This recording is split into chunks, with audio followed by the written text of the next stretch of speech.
Αγαπημένε μου μπαμπά, λυπάμαι πολύ που βρίσκομαι στη δυσάρεστη θέση να σου πω πως έφυγα με το καινούριο μου αγόρι. Βρήκα επιτέλους την αληθινή αγάπη. Αχ, να μπορούσες μόνο να τον έβλεπες. Είναι τόσο όμορφος με τα τατουάζ και τα σκουλαρίκια και τόσο αγέροχος πάνω στη μεγάλη και γρήγορη μηχανή του. Αλλά δεν είναι μόνο αυτό. Επιτέλους είμαι έγκυος. Ο Αμπτούλ λέει ότι θα είμαστε μια χαρά στο τροχόσπιτό του κατά μισή στο δάσος και ότι θέλει να κάνουμε πολλά παιδιά. Αυτό βέβαια είναι και δικό μου όνειρο. Ανακάλυψα επίσης πως η μαριχουάνα δεν κάνει κακό. Γι' αυτό αποφασίσαμε να την καλλιεργήσουμε για εμάς και τους φίλους μας όταν θα ξεμένουμε από κοκαίνη και έκσταση.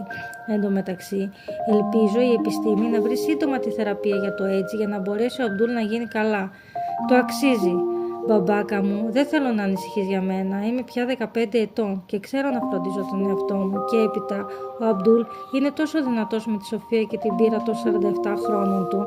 Με καθοδηγεί και με συμβουλεύει με τον καλύτερο τρόπο για την επιλογή μου, όπως για την επιλογή μου να ασπαστώ τον Ισλαμισμό.